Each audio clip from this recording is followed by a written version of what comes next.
Jadi pastikan kalian sudah subscribe dan nyalakan lonceng notifikasi supaya tidak ketinggalan cerita seram selanjutnya. Siapkan nyali kalian, karena kita akan memasuki dunia yang penuh dengan misteri dan ketakutan. Let's dive into today's chilling story.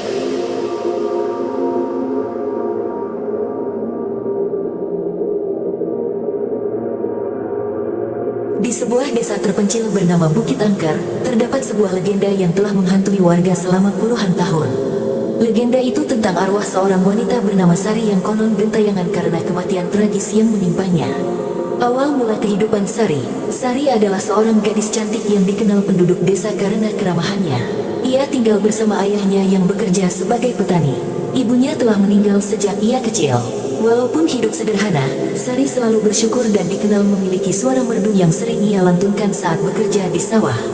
Namun, kecantikannya menjadi malapetaka. Seorang saudagar kaya bernama Padirman, yang terkenal sombong dan kejam, terobsesi pada Sari. Ia melamar Sari, tetapi Sari menolaknya karena hatinya sudah dimiliki oleh seorang pemuda desa bernama Jaka. Padirman yang merasa dipermalukan pun murka. Ia bersumpah akan memiliki Sari dengan cara apapun. Kematian tragis. Pada suatu malam, Sari sedang berjalan pulang dari sungai setelah mencuci pakaian. Dalam perjalanan, Padirman dan beberapa anak buahnya menghadangnya. Mereka menyeret Sari ke dalam hutan dan melakukan hal keji padanya. Sari berteriak meminta tolong, tetapi tidak ada yang mendengar. Malam itu, Sari kehilangan nyawanya dengan cara yang mengenaskan. Tubuhnya ditemukan tergantung di sebuah pohon besar di tepi hutan. Warga yang menemukan jasadnya ketakutan dan segera menguburnya di tanah lapang dekat hutan. Namun, sejak saat itu, keanehan mulai terjadi. Awal teror. Seminggu setelah penguburan Sari, seorang petani melaporkan mendengar suara tangisan di sekitar pohon tempat tubuh Sari ditemukan.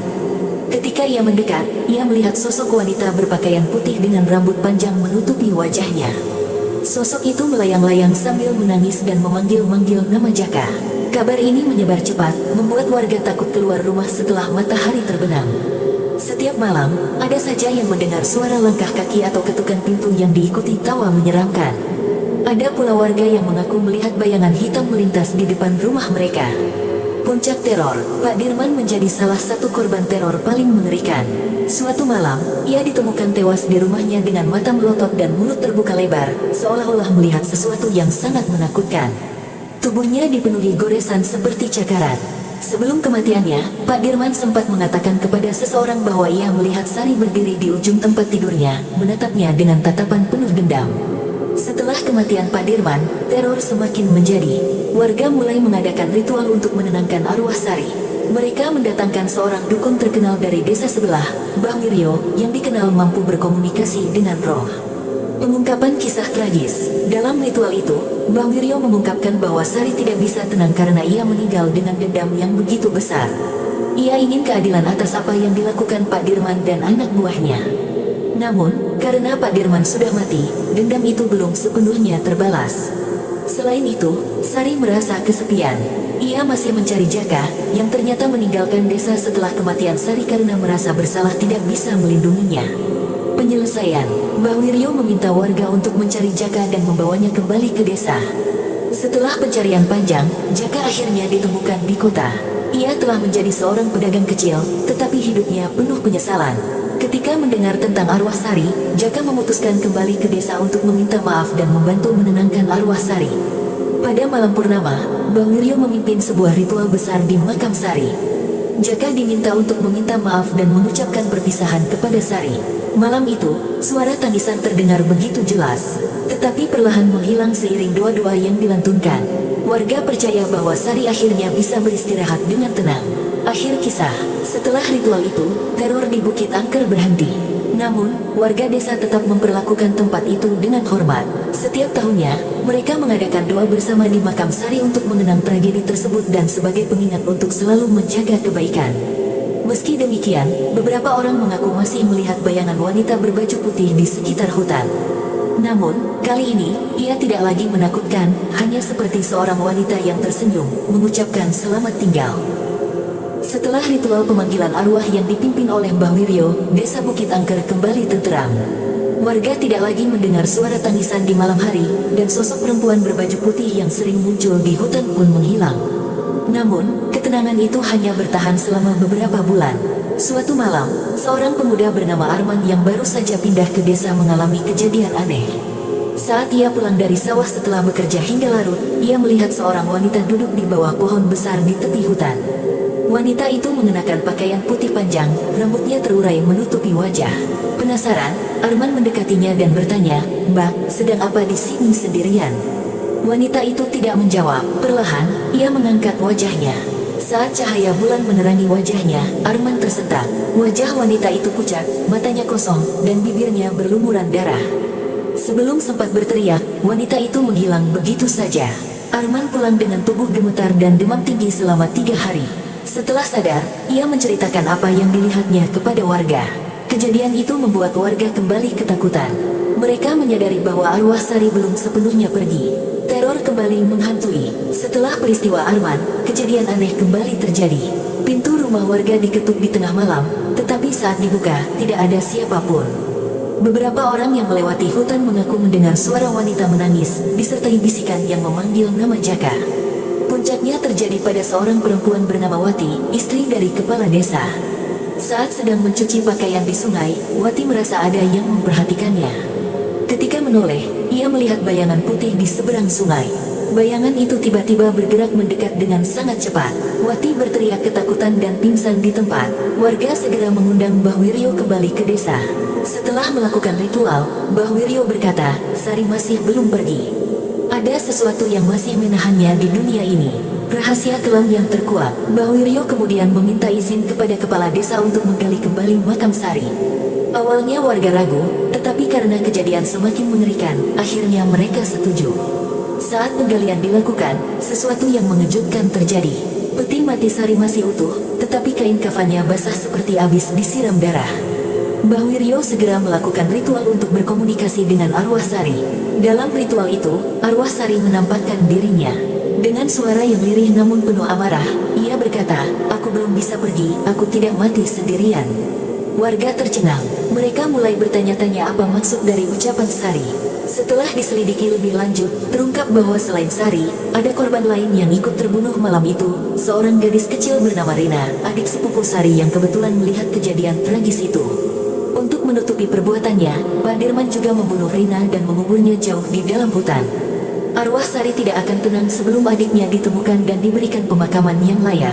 Pencarian di dalam hutan, warga desa, dipimpin oleh Mbah Wiryo, mulai mencari makam Rina di dalam hutan. Setelah berhari-hari mencari, mereka menemukan tulang belulang kecil yang terkubur di bawah akar pohon besar. Pakaian yang tersisa di antara tulang belulang itu membuktikan bahwa itu adalah jasad Rina. Dengan hati-hati, warga membawa jasad Rina ke pemakaman desa dan menguburkannya di samping makam Sari. Mbah Wiryo kembali memimpin doa, meminta agar arwah Sari dan Rina bisa beristirahat dengan tenang. Saat doa selesai, tiba-tiba angin kencang berhembus melewati pemakaman, membuat pepohonan bergoyang keras. Beberapa warga yang hadir mengaku melihat bayangan putih di bawah pohon, tersenyum ke arah mereka sebelum menghilang bersama hembusan angin. Akhir dari teror. Setelah pemakaman Rina, teror di desa benar-benar berhenti. Tidak ada lagi suara tangisan atau penampakan misterius. Warga percaya bahwa Sari akhirnya bisa beristirahat dengan damai setelah mengetahui adiknya juga mendapatkan tempat yang layak. Namun, hingga hari ini, beberapa warga yang melewati pemakaman Sari dan Rina saat malam hari masih merasakan hawa dingin yang aneh. Beberapa bahkan mengaku mendengar suara perempuan berbisik lembut, seolah mengucapkan terima kasih kepada mereka yang telah membantunya menemukan kedamaian. Meskipun arwahnya telah pergi, legenda tentang Sari tetap hidup di Bukit Angker, menjadi cerita yang terus diceritakan dari generasi ke generasi sebagai pengingat bahwa kebenaran akan selalu terungkap, tidak peduli seberapa lama waktu berlalu. Beberapa tahun setelah peristiwa pemakaman Rina, desa Bukit Angker kembali damai. Namun, seorang warga bernama Bayu mengalami kejadian aneh. Suatu malam, saat pulang dari kebun, Bayu melewati pemakaman desa. Tiba-tiba, hawa dingin menyelimuti tubuhnya. Langkahnya terasa berat, dan bulu kuduknya berdiri. Ia mempercepat langkah, tetapi mendadak suara tawa kecil terdengar di belakangnya. Ketika menoleh, ia melihat seorang gadis kecil berpakaian putih duduk di atas makam Rina. Matanya kosong, dan bibirnya menyunggingkan senyum tipis. Bayu ketakutan dan segera berlari ke rumahnya. Setibanya di rumah, ia jatuh pingsan. Saat siuman, ia menggigil ketakutan dan berkata bahwa gadis kecil itu menatapnya dengan tatapan penuh kesedihan. Kabar ini membuat warga kembali gelisah. Apakah arwah Rina masih belum bisa pergi? Tanda-tanda dari alam gaib. Setelah kejadian itu, hal-hal aneh kembali terjadi di desa. Seorang ibu muda bernama Siti sering mendengar suara ketukan di jendela rumahnya saat tengah malam. Ketika mengintip, ia melihat jejak kaki kecil yang tampak berlumuran tanah di depan rumahnya. Anak-anak desa pun mulai berbicara tentang seorang teman baru yang mereka temui di tepi hutan. Teman itu adalah seorang gadis kecil yang suka mengajak mereka bermain di bawah pohon besar. Namun, yang membuat merinding adalah deskripsi anak-anak itu. Dia pakai baju putih dan kakinya tidak menyentuh tanah. Warga semakin resah. Mereka segera memanggil Mbah Wiryo sekali lagi untuk mencari tahu apa yang sebenarnya terjadi. Komunikasi dengan arwah Rina. Dalam ritual yang dilakukan, Mbah Wiryo kembali memanggil arwah Sari dan Rina. Suasana menjadi mencekam ketika angin berhembus kencang, membuat nyala lilin bergetar. Tiba-tiba, suara tangisan seorang anak kecil terdengar dari arah pemakaman. Mbah Wiryo duduk bersila, matanya terpejam, lalu berkata, Rina masih merasa sendirian. Meski jasadnya sudah dimakamkan, ia belum bisa pergi karena ada sesuatu yang belum terselesaikan. Warga terdiam, saling berpandangan. Mereka bertanya-tanya, apalagi yang belum selesai. Dengan suara lirih, Mbah Wiryo melanjutkan, Rina menunggu seseorang, ibunya. Rahasia yang terungkap. Setelah mendengar perkataan Mbah Wiryo, seorang wanita tua bernama Nyai Rukmi menangis terseduh. Ia adalah ibu kandung Rina, yang dulu mengira anaknya hilang di hutan dan tidak pernah ditemukan. Nyai Rukmi berlutut di hadapan makam Rina sambil menangis dan berkata, Nak, ibu di sini. Maafkan ibu yang tidak bisa melindungimu. Saat itu juga, angin yang bertiup kencang tiba-tiba berhenti. Suasana menjadi hening, dan sebagian warga melihat bayangan gadis kecil berdiri di dekat makam, tersenyum ke arah ibunya sebelum menghilang. Mbah Wiryo menarik napas dalam dan berkata, kini, Rina sudah tenang. Akhir dari segalanya, setelah malam itu, tidak ada lagi gangguan di desa. Suara tangisan, jejak kaki misterius, dan penampakan gadis kecil menghilang. Namun, beberapa warga percaya bahwa Sari dan Rina tidak benar-benar pergi. Mereka hanya memilih untuk diam, menjaga desa dari kejauhan. Kadang-kadang, di malam yang sunyi, ada yang mendengar suara tawa kecil anak-anak di sekitar hutan. Sebagian orang mengatakan itu hanya suara angin, tetapi bagi mereka yang tahu legenda Bukit Angker, mereka percaya bahwa itu adalah suara Rina bermain dengan kakaknya di dunia yang berbeda. Sejak saat itu, warga desa selalu memberikan persembahan bunga di makam Sari dan Rina setiap tahun, sebagai tanda penghormatan kepada dua arwah yang pernah meneror desa, namun akhirnya menjadi penjaga tak kasat mata bagi mereka. Kehadiran yang tak terduga, warga desa Bukit Angker akhirnya bisa hidup dengan tenang setelah arwah Sari dan Rina diyakini telah menemukan kedamaian. Namun, ketenangan itu tidak berlangsung lama. Suatu malam, seorang pemuda bernama Darman yang baru pindah ke desa mengalami kejadian aneh. Ia adalah seorang perantau yang tidak mengetahui legenda desa ini. Saat pulang dari warung, ia merasa ada seseorang yang mengikutinya. Setiap kali ia mempercepat langkah, suara langkah di belakangnya pun ikut semakin cepat. Penasaran, Darman menoleh. Betapa terkejutnya ia melihat bayangan seorang perempuan berdiri tak jauh di belakangnya, dengan mata kosong dan rambut panjang menutupi wajahnya. Sosok itu mengenakan pakaian putih, tetapi bukan Sari. Sosok ini lebih tinggi, lebih gelap, dan auranya lebih mencekam. Darman berlari sekencang mungkin dan mengunci diri di rumah. Malam itu, ia tidak bisa tidur, tubuhnya menggigil ketakutan. Keesokan harinya, warga desa mendengar cerita Darman dan mulai bertanya-tanya. Jika itu bukan arwah Sari, lalu siapa? Kengerian kembali menghantui. Tak lama setelah kejadian Darman, desa mulai dihantui oleh peristiwa aneh lainnya. Pintu rumah warga diketuk tengah malam, tetapi saat dibuka, tidak ada siapapun. Beberapa warga mengaku melihat bayangan hitam melintas di sekitar hutan, jauh lebih menyeramkan daripada arwah Sari yang pernah mereka lihat. Seorang gadis kecil bernama Lela bahkan mengalami kerasukan setelah bermain di dekat pemakaman. Suaranya berubah menjadi berat dan menyeramkan, berkata, kalian pikir sudah selesai. Aku masih di sini, dan aku akan mengambil lebih banyak korban. Warga panik, mereka segera memanggil Mbah Wiryo sekali lagi. Rahasia kelam yang belum terungkap. Dalam ritual yang dilakukan, Mbah Wiryo merasakan hawa yang berbeda. Kali ini, yang datang bukan Sari atau Rina, melainkan arwah lain yang lebih jahat. Mbah Wiryo menghela napas dalam dan berkata kepada warga, ada satu arwah yang masih belum mendapatkan keadilan. Arwah yang lebih marah, lebih menderita, dan lebih haus akan balas dendam. Warga terdiam, merasa ngeri. Jika bukan Sari atau Rina, lalu siapa? Setelah melakukan meditasi mendalam, Mbah Wiryo akhirnya mendapatkan jawaban. Ini adalah arwah salah satu korban Pak Dirman yang lain. Warga tercengang. Mereka selama ini hanya tahu bahwa Sari dan Rina adalah korban kejahatan Pak Dirman. Namun, ternyata ada yang lain, seorang wanita bernama Lasmi. Lasmi adalah seorang gadis yang bekerja sebagai pembantu di rumah Pak Dirman. Tak ada yang tahu pasti apa yang terjadi padanya, tetapi beberapa warga mengingat bahwa Lasmi menghilang secara misterius beberapa bulan sebelum kematian Sari. Orang-orang mengira ia kabur dari desa, tetapi kini semuanya mulai masuk akal. Kemungkinan besar Lasmi juga menjadi korban kebiadaban Pak Dirman dan dikuburkan secara diam-diam. Mencari jasad yang hilang. Dengan petunjuk dari Mbah Wiryo, warga mulai mencari makam Lasmi. Pencarian mengarah ke gudang tua di belakang rumah bekas milik Pak Dirman. Setelah menggali tanah di sana, mereka menemukan tulang belulang manusia yang masih mengenakan kain lusuh. Saat jasad itu ditemukan, angin kencang bertiup tiba-tiba, dan suara jeritan panjang terdengar dari dalam hutan. Warga ketakutan, tetapi Mbah Wiryo meminta mereka tetap tenang dan segera melakukan ritual pemakaman yang layak untuk Lasmi.